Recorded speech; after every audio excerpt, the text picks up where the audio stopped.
बिस्मिल्लाहिर्रहमानिर्रहीम। अस्सलामुअलैकुम। ये वीडियो उर्दू और इंग्लिश दोनों ज़बानें सीखने वालों के लिए बनाई गई है।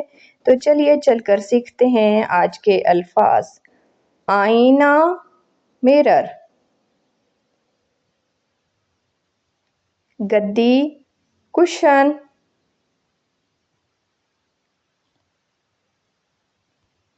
बिस्तर, बेड।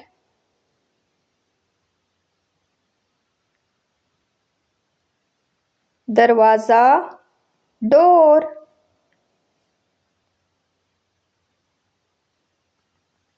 कमरा, रूम।